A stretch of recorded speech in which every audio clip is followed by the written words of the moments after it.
Bonjour à tous et à toutes, la belle communauté de Mélie. En tout cas, ça fait plaisir de vous voir ici. C'est vrai, il y a beaucoup de sourires. Alors, j'ai vu 3 parcours super inspirants juste avant moi. Je vais me présenter rapidement, je ne vais pas vous retracer mon parcours. Je vais vraiment vous présenter quelque chose que je suis sûre qui va vous intéresser. On va parler d'argent, ça vous dit? Ah, je vois. Donc, je m'appelle Lucilla Léon-Félix, je suis coach certifiée depuis 2013, formatrice et également investisseuse dans l'immobilier. Donc, j'ai connu Mélie dans un événement où on intervenait toutes les deux.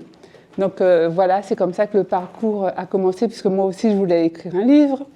Donc, je suis une passionnée de finance, de mindset, mais mindset, vraiment le côté scientifique, et également d'investissement, d'enrichissement, tout ça, tout ça. Donc, quand elle m'a demandé le thème de ma conférence, je voulais faire quelque chose vraiment, vous donner en fait des conseils par rapport aux finances, à l'argent et à l'enrichissement, à la liberté financière. Vous n'êtes pas contre? Non? Ok. On y va.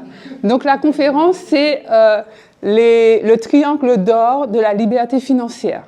Donc, à savoir, les ressources, la discipline et... C'est écrit. Le mindset. Donc, il faut savoir que on n'a pas besoin de naître riche pour accéder à la liberté financière. Par contre, on a nécessairement besoin de naître une seconde fois, c'est-à-dire mentalement. C'est très important. En fait, vous savez, l'argent, c'est vraiment... Les gens n'ont pas idée comment c'est de la science. Ça veut dire que ce sont des choses qu'on n'apprend pas à l'école. Donc forcément, on ne peut pas deviner.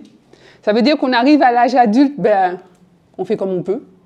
On se débrouille comme on peut. Et ça crée un petit peu des catastrophes financières ou alors on n'arrive pas à exploiter son plein potentiel alors que les finances, c'est vraiment accessible. Quand on sait comment faire, on s'enrichit plutôt facilement. Il y a des choses à faire, évidemment. Mais c'est pas si compliqué, en fait. Et ce que j'ai envie de vous dire, c'est que l'enrichissement, la liberté financière, l'argent, tout ça, c'est beaucoup une question... C'est pas une question de chiffres, en fait. C'est pas une question de montant d'argent. C'est une question d'équilibre. C'est pour ça qu'on va partir de 3 angles, 3 vérités, 3 piliers essentiels pour accéder à la liberté financière. Donc, le timing veut que je vais essayer de synthétiser quand même. Mais si vous voulez toutes ces informations, vous pouvez les retrouver dans mon livre. Donc, comment la vie m'a amené sur le chemin de la liberté financière. Je vous assure que c'est vraiment, je vous dis ça sincèrement, c'est vraiment le livre que j'aurais aimé avoir quand j'ai débuté mon parcours. Ça m'aurait évité bien des catastrophes financières, découvertes à la banque, fichier Banque de France, des choses comme ça. Ouais, parce que j'ai fait pas mal de conneries. Donc ensuite, évidemment, je me suis formée, j'ai appris parce que je me suis dit non, c'est pas possible. Surtout quand j'ai eu mon fils, je me suis dit non là, tu déconnes. T'es maman, tu dois être un modèle, ta vie ça va pas. Donc c'est là où j'ai vraiment commencé à me former et petit à petit, j'ai commencé mon parcours. Ensuite, j'ai passé ma certification de coach. Et maintenant, j'enseigne. Et c'est vrai qu'il y a beaucoup de demandes parce que les gens sont un peu livrés à eux-mêmes par rapport à leurs finances. Donc, rappelez-vous ça. L'argent, ce n'est pas une question de montant. C'est une question d'équilibre. Pourquoi ce n'est pas une question de montant ? Tout simplement parce que si c'était une question de chiffres, si c'était une question d'être millionnaire, être multimillionnaire, les gens ne feraient pas banqueroute, ils ne feraient pas faillite. Et vous avez sûrement des exemples dans le showbiz, dans le sport, etc. etc. Des gens qui se sont déclarés en faillite après avoir gagné des centaines de millions d'euros. Comme par exemple, je ne sais pas moi, Mike Tyson, Dennis Cage, je ne sais pas si vous voyez, c'est un acteur américain, Mickey Rourke, enfin il y en a plein, d'accord ? Pardon ? Les gagnants du loto. Les gagnants du loto aussi, c'est vrai, on a fait des stats et on s'est aperçu qu'au bout de 3 ans, les gagnants du loto, les gros gagnants, redevenaient plus pauvres qu'avant d'avoir gagné. Tant et si bien que maintenant, la Française des Jeux à créer une cellule psychologique d'accompagnement des gros gagnants, etc., etc. Parce qu'effectivement, c'est un vrai sujet. Tout simplement parce que, mais en fait, c'est logique.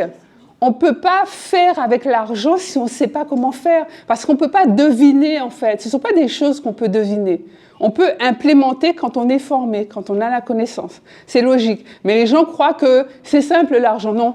Parce que l'argent, en fait, ce n'est pas 1 euro plus 1 euro égale 2 euros, un billet de 100 euros. Bon, ben voilà. Ça, c'est la monnaie fiduciaire. Mais il y a l'argent en tant qu'entité énergétique. Et c'est un vrai sujet parce que les gens ont pas, ils se disent ouais mais j'ai 100 euros dans mon porte-monnaie ou j'ai 50, c'est pas la même chose, etc. Ça c'est la monnaie fiduciaire. Mais il y a l'argent en tant qu'entité, si je peux dire ça comme ça. Et c'est vrai parce que si vous regardez bien, quand on dit par exemple Beyoncé est riche, ça veut dire quoi pour vous? Ça veut dire quoi pour toi? Beyoncé est riche.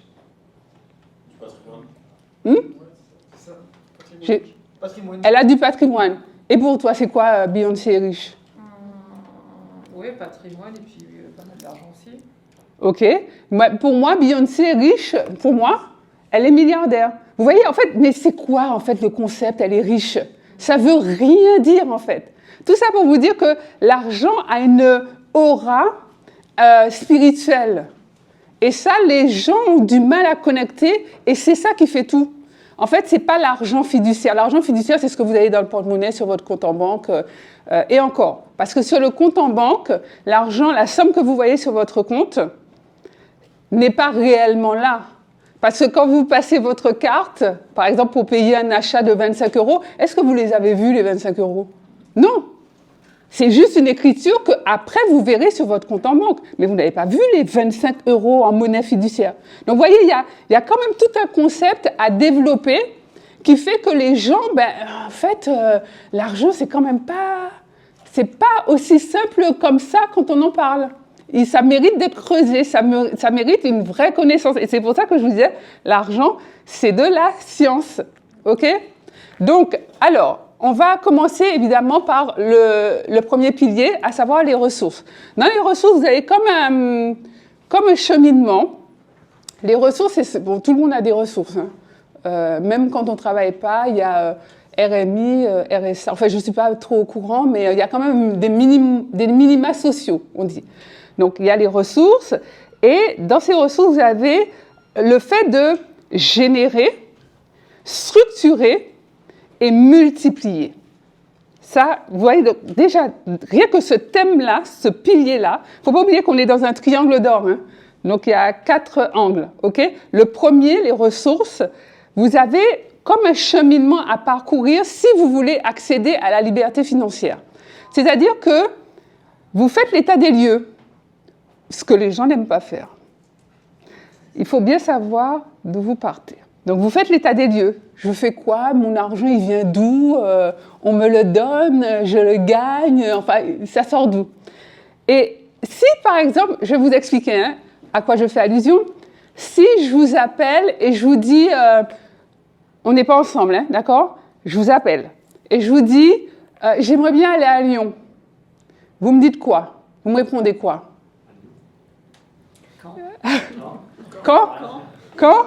Il ne faut pas répéter ce que vous entendez, parce que c'est peut-être pas ça. Hein? Alors, il y en a plein qui ont dit quand, il y en a un qui a dit quand, et il y en a plein... Comment? Ok. Toi, tu dis quoi? Pourquoi? Mais ça ne vous regarde pas. Je veux juste aller à Lyon. Non, ce que j'ai à faire à Lyon ne vous regarde pas. Alors, tu dis quoi? Comment aussi? Ok. Le trajet, comment faire pour y aller? Ok. Mais en fait, vous voyez, il y a un élément, vous pouvez, même avec toute votre bonne volonté, les quand, pourquoi faire, qu'est-ce que tu vas faire à Lyon, comment tu veux y aller, vous ne pouvez pas me répondre si vous ne savez pas où je suis. Parce que votre réponse ne sera pas la même si je suis à Paris ou si je suis à Londres. Si je suis à Paris, vous allez me dire, bon ben Lucia, tu vois, tu prends un Uber ou un taxi, tu vas à Gare de Lyon. Si tu veux prendre le train, tu bookes un TGV, tu arrives à Lyon en 2 heures.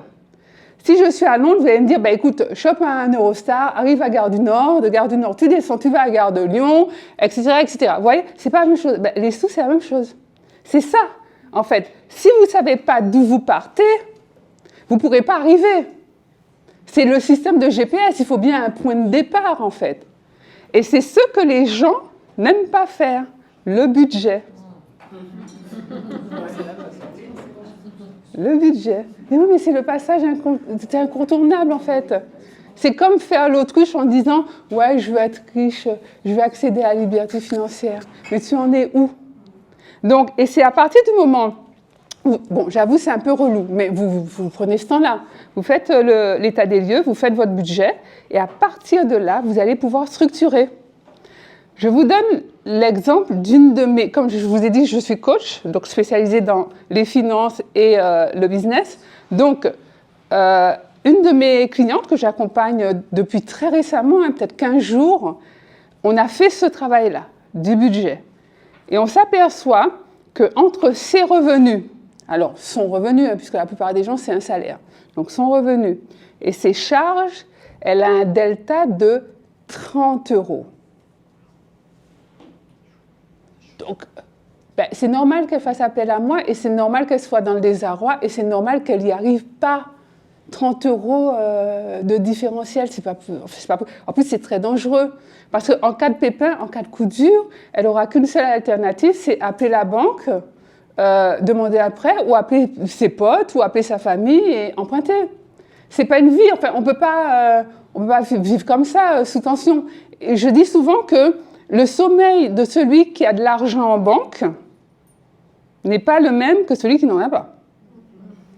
C'est vrai ou c'est vrai? C'est vrai. Ça dépend du dormeur.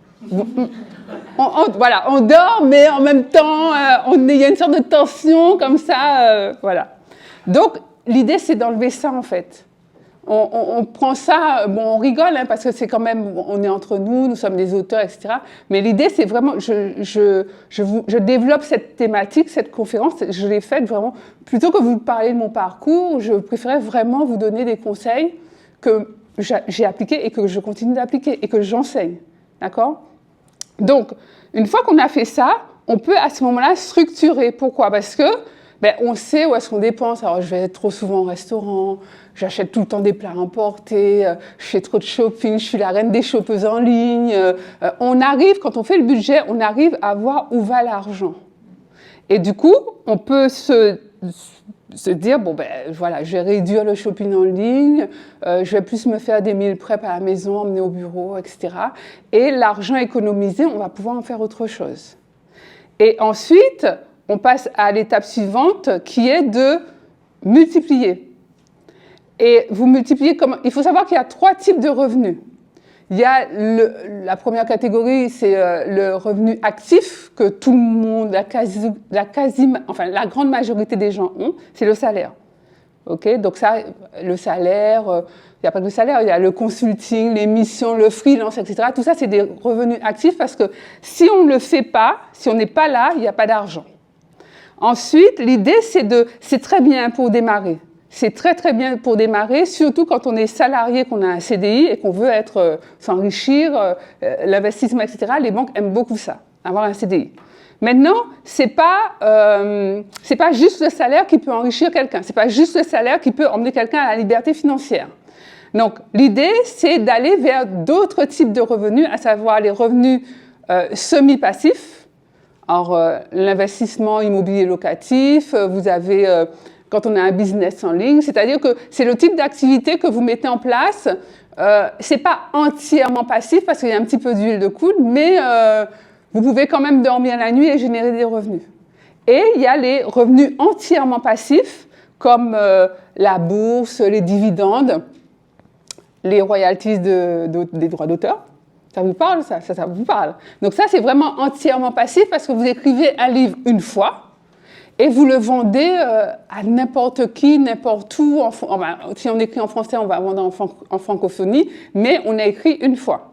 D'accord? Donc ça, c'est le premier point qui est quand même très important, les ressources, savoir d'où on part en fait.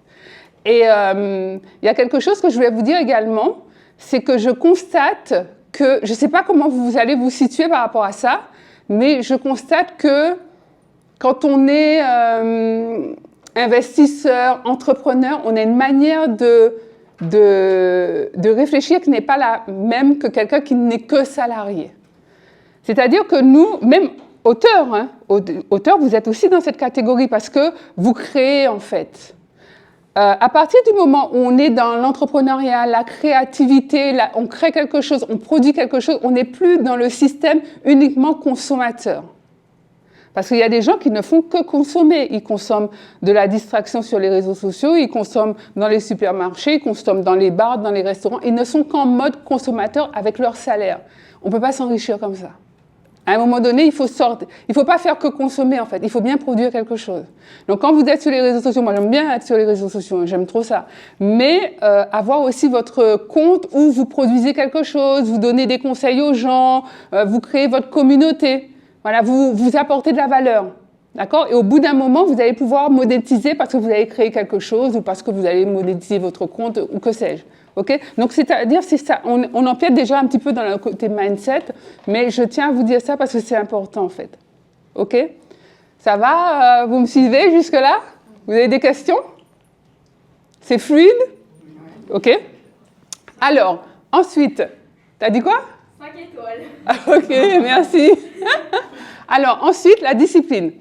Qui peut me donner la définition, ou sa définition, hein, on ne triche pas, on ne tape pas dans ChatGPT, sa définition de la discipline. La rigueur, rester sur son objectif à atteindre, en fait. Et quoi qu'il en coûte, ne pas abandonner. Ça peut être aussi des sacrifices, hein, mais on va aller jusqu'à notre objectif. Top, cool. Qui d'autre ? Vas-y. Moi, je dirais savoir la récurrence et de la régularité en fait sur toutes les actions par rapport à un objectif précis. Oui, c'est ça aussi. Non ? Pas d'idée ? La même chose. Je dirais La même chose ? OK. Ça va être aussi faire, J'ai vu d'autres mains. faire quelque chose, même si on n'a pas envie de le faire, mais on doit le faire. C'est-à-dire, j'ai pas envie de courir, mais la discipline, tous les matins, je vais courir. Top. Régulier dans ce qu'on fait. Hmm? Si par exemple, comme dit Sandrine, il y a un entraînement le lundi soir à 18h, ben on y va, même s'il pleut, même s'il neige, on y va. C'est ça. En fait, vous deux, donc Sandrine et Cyril, c'est ça ? Vous avez la même définition que moi, en fait. C'est celle-là que je donne. Je dis, la discipline, c'est de faire ce que l'on doit faire, même quand on n'a pas envie de le faire. Et c'est un angle du triangle d'or de la liberté financière. Parce qu'il va bien falloir, à un moment donné, vous discipliner par rapport à l'objectif financier que vous voulez atteindre. Ça, c'est incontournable. Donc, ça veut dire, par exemple, la discipline de sortir dans les achats impulsifs, compulsifs, à n'importe comment. Ça peut être la discipline de gérer son argent comme il faut. La discipline de se payer en premier. Vous savez ce que c'est, se payer en premier? Vous connaissez le concept, OK? Ça peut être la discipline de coffrer l'argent comme c'est prévu de manière automatique. Et pas, OK, je vais le faire moi-même. Mais finalement, vous n'allez pas le faire parce que l'argent, vous allez le dépenser. OK? Donc, vous avez votre salaire, par exemple, votre salaire ou vos revenus, hein, ça tombe, mettons, le 30 du mois, mais le premier ou le 2 maximum, vous avez un virement qui part en automatique sur un compte d'épargne. D'accord? Ça s'appelle de la discipline, en fait. Parce qu'on est focus, on a un objectif à réaliser, même si on sait que ce mois-ci, ça va être chaud parce que la voiture, il faut changer les pneus, etc., etc. Mais le virement, il est planifié, vous êtes discipliné. Et c'est comme ça qu'on avance. OK? Alors, il y a un truc que je vais vous raconter aussi par rapport aux ressources. C'est une petite anecdote. Quand je vous parlais de mentalité, on empiète un peu sur le mindset, mais c'est pas grave, ça va m'éviter d'oublier. Je suis allée à Zara il y a pas longtemps, il y a peut-être une semaine, max 10 jours, je crois que c'est il y a une semaine à peu près, parce que comme je donne une série de conférences, j'avais envie de refaire un petit peu ma garde-robe. Bon, ça c'est très féminin. Très féminin, donc messieurs, bon, excusez-nous, on se comprend. Et donc je suis allée à Zara. Je me suis dit, comme moi j'ai des tenues un petit peu corporate, donc je me suis dit, je vais changer, je vais acheter peut-être plus de soie, plus de... Bref. Donc je suis allée à Zara et j'ai commencé à mettre des vêtements sur mon bras. Tout ce qui me plaisait. Je mettais sur mon bras, je me dis, je vais essayer et je vais prendre ce qui me va vraiment, ce qui me plaît vraiment. Et donc je vais avoir à peu près une dizaine de vêtements. J'avais des pantalons, des robes, etc. Et en fait, moi, j'aime pas attendre. J'aime ça, en fait. Donc, je regarde, pendant que je fais mon tour là, des rayons, je regarde la queue pour aller aux cabines d'essayage. Et je vois qu'il n'y a personne. Je me suis dit, bon, mais j'ai le temps, je continue. En plus, il n'y avait pas beaucoup de monde, c'était un jour de semaine. Et j'ai tout mon temps pour vraiment bien faire les rayons et ensuite aller essayer tous mes vêtements et garder ceux qui me plaisent. Et donc, je continue et peut-être, je ne sais pas moi, 10 minutes, un quart d'heure, donc j'ai fait tout le premier, rayon femme, je suis montée au deuxième, rayon femme, et les cabines d'essayage du deuxième étaient fermées. Donc, quand j'ai vu ça, ça m'a alertée. Donc, je me penche pour regarder la cabine du rez-de-chaussée et je vois que là, du coup, il y avait une queue. Mais incroyable, rien à voir avec ce que j'avais vu un quart d'heure plus tôt. Donc je prends les devants parce que je me connais, comme j'aime pas faire la queue, j'aime pas attendre. Alors je vois une vendeuse, je lui dis bon, ben, bonjour madame, excusez-moi, mais comme les cabines du deuxième sont, enfin, j'étais au rez-de-chaussée, donc je suis montée au premier, plus exactement. Donc je lui dis comme les cabines du premier sont fermées, j'aurai pas le temps de faire autant de queue, 1 heure de queue pour essayer les vêtements. Et dans ma tête, comme moi, j'ai l'âme d'une entrepreneur. Je me suis dit, bon, elle va me trouver une solution, elle va me trouver un petit coin au deuxième, parce qu'elle a vu quand même tout ce que j'avais sur le bras. Elle se dit, potentiellement, elle va acheter quand même. Elle me dit, ben non, madame, c'est pas possible, je vais devoir tout vous reprendre. Je lui ai dit, ben ok, ben tenez. Alors moi, je me suis dit, mais c'est pas possible. Non, mais bon, c'est pas son magasin, elle n'est pas patronne, c'est une salariée, donc elle, qui est une cliente en plus. Mais je me suis dit, mais jamais le patron aurait fait ça. Moi, j'aurais jamais laissé une cliente repartir comme ça avec autant de vêtements sans qu'elle puisse les essayer. Et c'est là que je me suis dit, non, mais il y a vraiment un décalage. C'est pour ça que je vous dis, les amis, en fait, nous tous là qui sommes là, nous sommes des auteurs ou des auteurs en puissance, mais il faut qu'on pense différemment, en fait, comme des producteurs et plus comme des consommateurs. Vous voyez un peu ce que je veux dire ou pas? La différence de mindset, c'est trop ça. Donc voilà, je ferme la parenthèse de mon anecdote et on arrive au troisième pilier, donc le troisième angle de notre triangle d'or. C'est le mindset. Là, c'est le morceau, le gros morceau. Le mindset fait toute la différence. Le mindset... Je ne pense pas exagérer si je vous dis que le mindset, c'est 80% de vos résultats. Le mindset, donc en français, mindset, alors on peut traduire ça par état d'esprit, mentalité, enfin vous voyez un peu, il n'y a pas un vrai mot, mais vous voyez ce que ça veut dire, ce que c'est.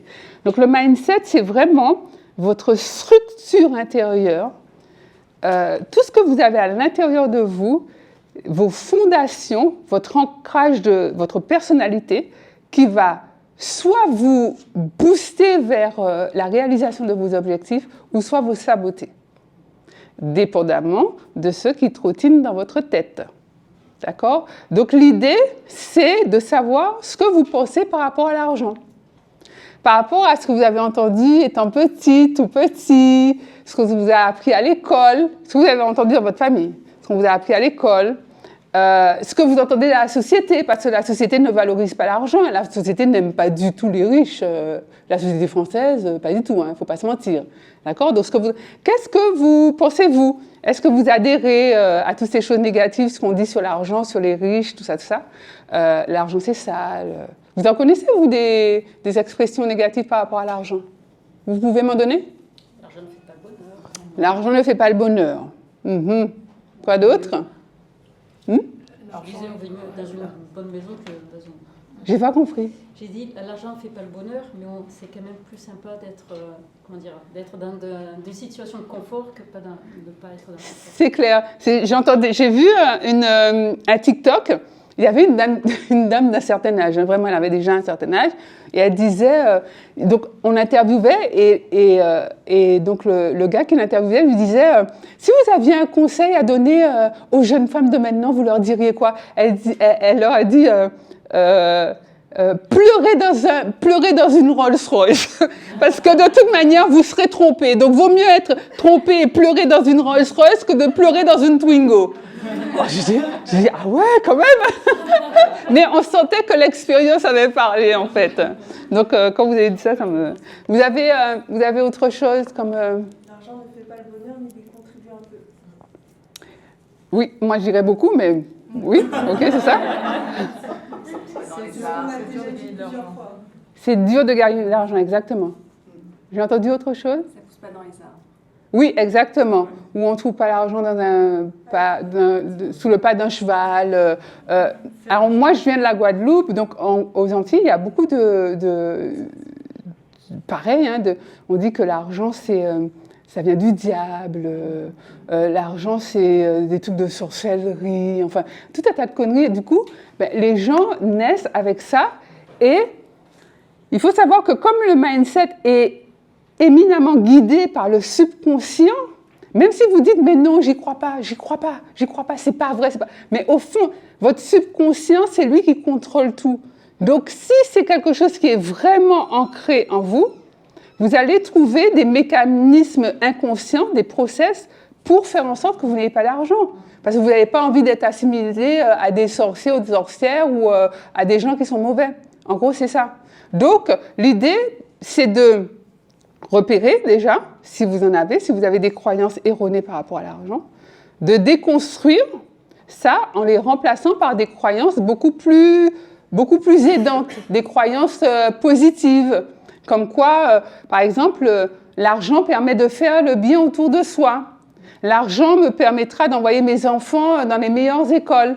Parce que souvent, je dis à mes clients pour leur montrer un peu la valeur de l'argent, et que l'argent permet de faire énormément de bien, alors dépendamment de sa personnalité aussi, hein, parce que c'est ce qu'on dit par rapport à l'argent, quand on dit que c'est un exhausteur de personnalité, c'est vrai. C'est-à-dire que si on est une bonne personne avec plus d'argent, on deviendra encore une meilleure personne parce qu'on aura plus de moyens. Mais si on est déjà un peu tordu et pas bon, mais l'argent, voilà, ça va augmenter ça aussi. Hein, ça, c'est vrai.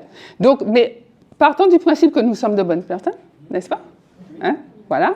Donc, l'argent permet de faire le bien autour de soi, à soi-même, à ses proches, d'envoyer ses enfants dans les meilleures écoles. Moi, je dis à mes clients, par exemple, imaginez, vous avez des enfants, les enfants grandissent, donc c'est le moment de faire des études, et ils viennent vous voir, ils vous disent ouais, maman, j'aimerais bien être commandant de bord. Donc j'ai regardé, donc il y a une école à Toulouse, il y en a une en région parisienne, il y en a une à Singapour, à Dubaï, et l'année, c'est 30 000 €. J'ai n'importe quoi, hein, mais 30 000 €. Et vous, qui n'avez pas un rond, vous lui dites, mais non, mon chéri, commandant de bord, c'est pas bien, c'est has-been, ça. Qui veut être commandant de bord? Fais boulanger, comme ça, c'est mieux. Alors, je ne sais pas contre les boulangers, hein, pas du tout, hein, c'est juste pour vous montrer un petit peu le rapport.